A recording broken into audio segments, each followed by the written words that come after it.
ఒకటే దొరకదు, జాలిమి లోషన్ దొరకదు. నేను గోకనా సార్? మీరు సిగరెట్ బ్రహ్మాండం కలుస్తున్నారు సార్. మనం ఎప్పుడంతే, అసలు మనం సిగరెట్లు కాల్చబట్టే మేఘాలు పుట్టుకొచ్చి వర్షాలు కురుస్తున్నాయి. మరి నా పని అయిపోయింది, నేను వస్తాను సార్. అలాగే పని అయిపోయిందా? ఇదే లిరిక్. ఏంటి పని అయిపోయిందా? అబ్బే కావాలంటే ఇచ్చేస్తాను సార్. పోలీసులు పట్టుకుంటే డబ్బులు ఇచ్చేయడమే. ఈ బిల్డింగ్ లో మర్డర్ జరిగింది తెలుసా? తెలియదు సార్. చిన్న పిల్లలు ఇటు రాకూడదు. ఆ కేసు మీద నేను ఇక్కడికి వచ్చాను. నేను పోలీసులను ఎవ్వరు తారకే. మరి డ్రెస్ వేసుకొచ్చారు కదా సార్. వేసుకొస్తానేస్తావా? సిగరెట్ ఉందా? నాకు అలవాట్లేదు. అడిగాను ఎవరితో చెప్పక. వెళ్ళిపో సార్. ఎవరండి ఇక్కడ? నువ్వెవరు? పార్కింగ్ బిల్లు 2 రూపాయలు కట్టాలి. పోలీస్ జీపుకి పార్కింగ్ బిల్లా? ఒక్కలో దోషేస్తాను, జాగ్రత్త. కట్టాలండి, తప్పదు. మాకు నష్టం వస్తే మీరు ఇస్తారా? ఎందుకలా గట్టి కడతాం? కడతాం. పని అయిపోయిందంటే ఇదే. పార్కింగ్ బిల్లు నేను కట్టను. ఏ పర్సు పోయింది, నీ పర్సు చూసుకో. నీ పర్సు చూసుకోవే ముందు. ఎక్కడికి తెచ్చి కట్టమంటావు? మేడం గారు తెస్తే ఊరుకోరు, ఒక్క చీరేస్తారు. ఎక్కడ తెచ్చుకోవడా? ఎక్కడ తెచ్చుకోవడా? ఏంటి అలా చూస్తావు? ఎక్కడ తెచ్చుకోవడా? గొడవ పార్కింగ్ బిల్ అంటే మేడం. కట్టలేకపోయావా? పర్సు పోలీస్ జీప్ బాగలేదా? చండాలంగా ఉంది. ఎంత? 2 రూపాయలు.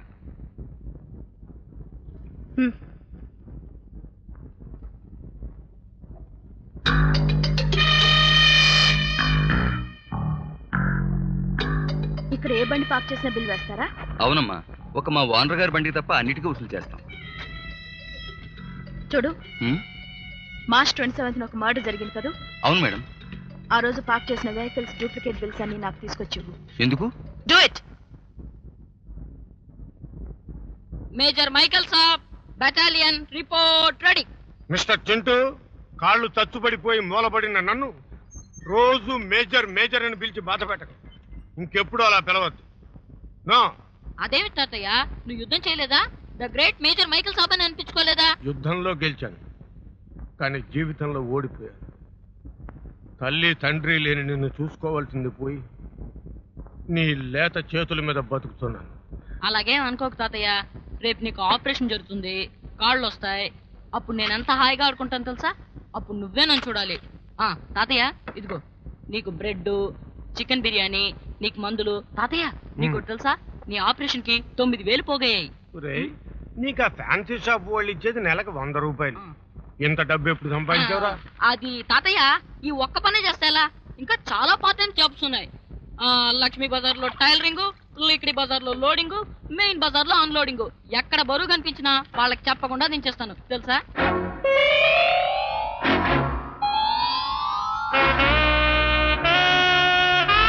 మిస్టర్ అశోక్, ఫోటోరా. Good morning. నేను మిస్టర్ అశోక్ తో మాట్లాడండి. బయటికి వెళ్ళాడు, ఇప్పుడే వచ్చేస్తాడు. రండి, ప్లీజ్ కమ్ ఇన్. రండి. ఇక్కడేనండి అశోక్, మేము కలిసి ఉండే. మీ గురించి మాకు రోజు చెప్తుంటాడండి. అద్దెల్లు, హౌస్ ఓనరు, మీరు తాళం తీయటం, ఉప్మా పెట్టడం, అద్దె కొట్టడం, మీ అకౌంట్స్ అన్ని చెప్పేవాడండి. రాత్రి అంటే మీ గొడవనండి. ఏమండి ఒక్క నిమిషం. ఏమండి ఇది అశోక్ పుస్తకం, ఒకసారి చూడండి. 125వ పేజీ ఒకసారి తీసి చూడండి.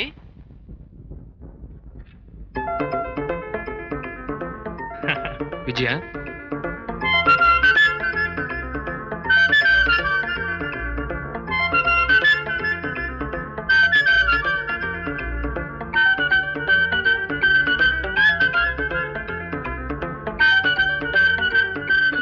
విజయ ఎలా ఉన్నావు నువ్వు? నేను బాగున్నాను, నువ్వెలా ఉన్నావు? నేను బాగానే ఉన్నా. అసలు ఎప్పుడు వచ్చా ఇక్కడికి? నేను వచ్చి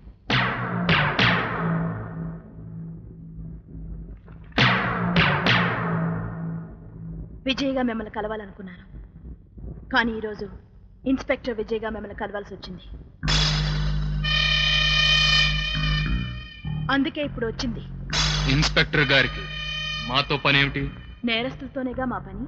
నేరస్తులు అనుకొని రావద్దు, పూర్తిగా తెలుసుకుని రండి. తెలుసుకోవాలనే వచ్చాను. మీరు వచ్చినంత మాత్రాన తెలియదు, నేను చెప్తేనే తెలుస్తుంది. ధైర్యం ఉంటే చెప్పండి. స్నేహితురాలిగా అడుగుతున్నావా, ఇన్స్పెక్టర్ గా అడుగుతున్నావా? స్నేహితురాలుగా అడిగితే? అడిగిన వెంటనే చెప్పటానికి ఒక్క మాటలో అర్థమయ్యేది కాదు అని చెప్తాను. ఇన్స్పెక్టర్ గా అడుగుతున్నాను. మీరే ఆధారాలతో ఇక్కడికి వచ్చారని అడుగుతున్నాను. ఆధారాలతోనే వచ్చాను.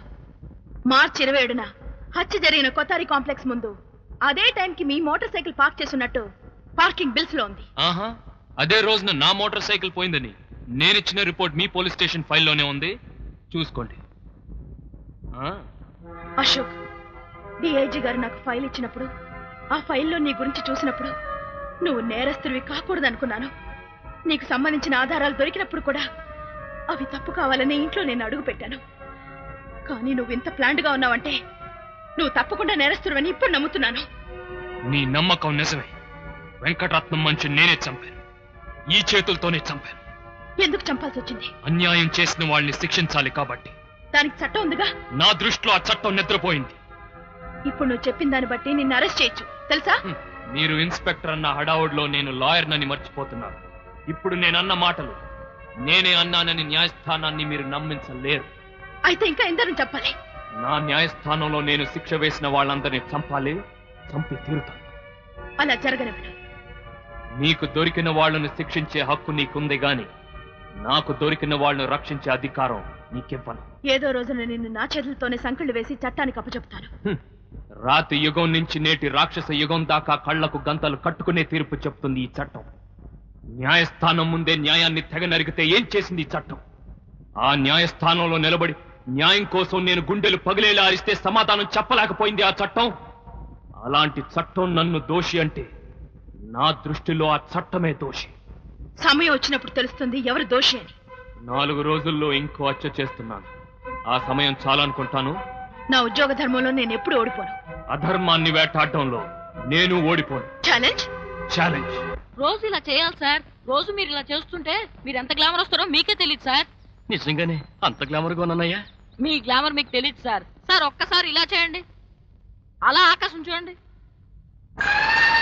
ఆకాశం బాగుంది కదా సార్? Yeah, it's blue. అయితే నేల చూస్తూ పరిగెత్తండి.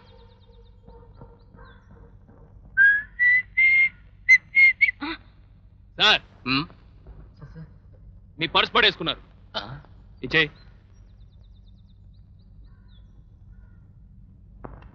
ఓ థ్యాంక్ యూ మ్యాన్. కొంచెం పొట్ట తగ్గిందా? ఎలా ఏంటి సార్ ఫుడ్ కొట్టారు? లేకపోతే ఏంట్రా చిన్న వయసులో ఈ పని? ఈ పనులు చేయించేది వయసు కాదు సార్, ఆకలి. ఈ చిన్న చేతుల మీద ఓ పెద్ద ప్రాణాన్ని బతికించాలి సార్. నేను చాలా చోట్ల కష్టపడి పనిచేశాను సార్. ఒకరోజు ఒక కొట్లో ఓనర్ గారు అబ్బాయి దొంగతనం చేస్తే నేనే దొంగతనం చేశానని కొట్టారు సార్. కళ్ళు తిరుగుతున్నాయి, కొట్టొద్దని కాళ్ళు పట్టుకున్నాను సార్. వీధిలో కూడా వచ్చి నన్ను కొట్టారు సార్. అప్పుడు అందరు నన్ను దొంగ దొంగ అన్నారు సార్. అప్పటి నుంచి ఇదే బెటర్ అనిపించింది. అసలు తప్పు చేయండి ఎవరు సార్? మీరేం తప్పు చేయలేదా? చెప్పండి చూద్దాం. నేను చేసేది మీకు తప్పు కావచ్చు, మీరు చేసేది నాకు తప్పు కావచ్చు, కానీ ఎవరు చేసేది వాళ్ళకి కరెక్ట్ సార్. వస్తాం సార్.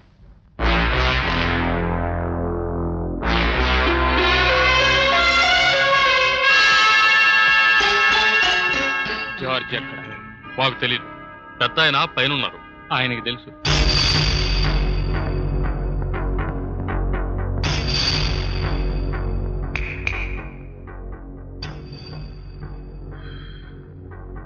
మళ్ళీ కల్లోకి వచ్చావా? థ్యాంక్స్. నేనేమి భయపడ్ను. ఇది కళ అని నాకు బాగా తెలుసు. జార్జ్ ఈ రోజు నా చేతిలో చావబోతున్నాడు. ఆహా, చంపుకో చంపుకో. ఇది కలే కదా. ఒకడిని నీకు చెప్పకుండా చంపాను, ఇప్పుడు ఇంకొకడిని నీకు చెప్పి చంపబోతున్నాను. నీకు చేతనైంది చేసుకో. కళ ఇది కళ. ఆన్ని అండర్ గ్రౌండ్ లో ఎట్టాను. అది స్కైలాండ్ క్లబ్ లో. వెళ్ళి నీ ఇష్టం వచ్చినట్టు చేసుకో. ఛాలెంజ్ చేసి చెప్తున్నాను, ఆని నువ్వేమీ చేయలేవు. ఎందుకంటే ఇది కళ కదురా బాబు. కళ కళే.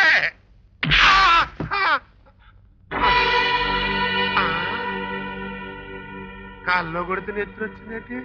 అబ్బా, సార్ సార్ ఇది కల కాదు సార్, నిజం సార్. వాడు మా కళ్ళ ముందే వచ్చి మిమ్మల్ని కొట్టెళ్ళాడు సార్. కళ కాదా? కాదండి. కొట్టు. థ్యాంక్స్.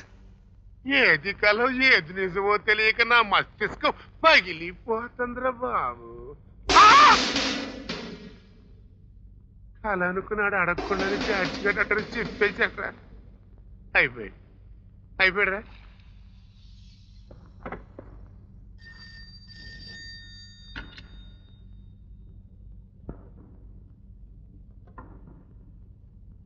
హలో, అశోక్ గారికి తెలిసిపోయింది. చిన్నగా అక్కడికే బయలుదేరాడు. డోంట్ వరీ, రాకపోతే బతుకుతాడు, వస్తే చస్తాడు.